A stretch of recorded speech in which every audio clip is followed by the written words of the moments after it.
بسم اللہ الرحمن الرحیم۔ حضرت اسرافیل علیہ السلام نے ایک دن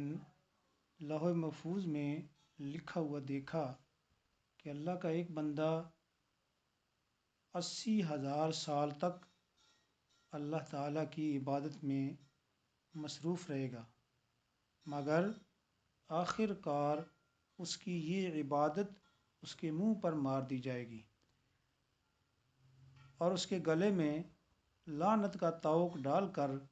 بارگاہ خداوندی سے مردود کر دیا جائے گا۔ لوح محفوظ کی یہ تحریر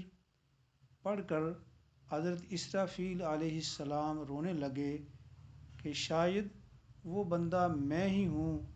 ان کے رونے کی آواز سن کر تمام فرشتے جمع ہو گئے اور انہوں نے حضرت اسرافیل علیہ السلام سے ان کے رونے کا سبب دریافت کیا، تو حضرت اسرافیل علیہ السلام نے جواب دیا کہ میں نے لوح محفوظ میں اس طرح لکھا ہوا دیکھا ہے۔ حضرت اسرافیل علیہ السلام کی بات سن کر سب فرشتے گھبرا اٹھے اور سب رونے لگے، کیونکہ ہر ایک کو یہی خوف ہوا کہ وہ میں ہی تو نہیں ہوں۔ پھر سب نے کہا چلو عزازیل کے پاس چلتے ہیں، اور یہ شیطان کا پہلا نام تھا اور اس وقت یہ فرشتوں کا سردار ہوا کرتا تھا۔ علماء فرماتے ہیں کہ اگر آسمانوں سے رائی کا دانہ زمین پر پھینکا جائے تو جس جگہ بھی وہ دانہ جا کر ٹھہرے گا وہاں پر ابلیس نے سجدہ کیا ہوا ہوگا۔ چنانچہ فرشتوں نے کہا کہ عزازیل بڑا عابد اور مقرب بارگاہ خداوندی ہے، چلو اس سے دعا کرواتے ہیں۔ لہذا تمام فرشتے اکٹھے ہو کر عزازیل کے پاس آئے اور لوح محفوظ کے لکھے ہوئے کے بارے میں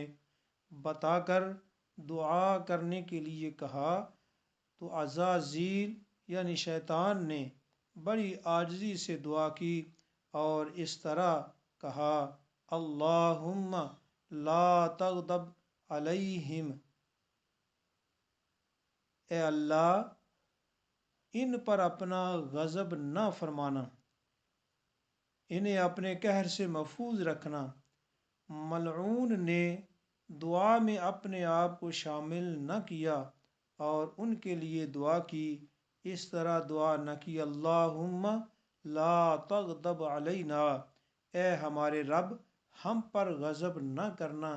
چنانچہ لوح محفوظ کا لکھا ہوا اسی کے سامنے آ گیا اور وہ عزازیل سے شیطان بن گیا۔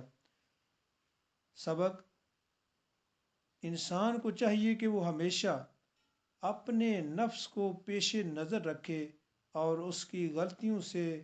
پناہ مانگے اور اللہ تعالیٰ سے پہلے اپنے آپ پر فضل فرمانے کی دعا کرے۔ جو شخص دوسروں کی اصلاح کی کوشش تو کرے مگر اپنے آپ کو بھول جائے وہ شیطان کا پیروکار ہے۔ اگر ساری عمر بھی اللہ کی فرما برداری اور عبادت میں گزاری ہو تب بھی اللہ کی رحمت اور فضل کی ہی امید رکھنی چاہیے اور اس کی بے نیازی سے ڈرتے رہنا چاہیے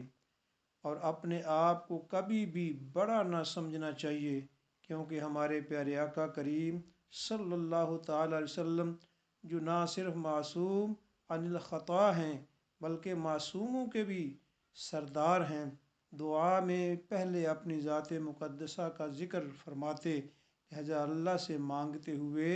پہلے اپنی ذات اور پھر دوسروں کے لیے رحمت حق کا طلبگار ہونا چاہیے۔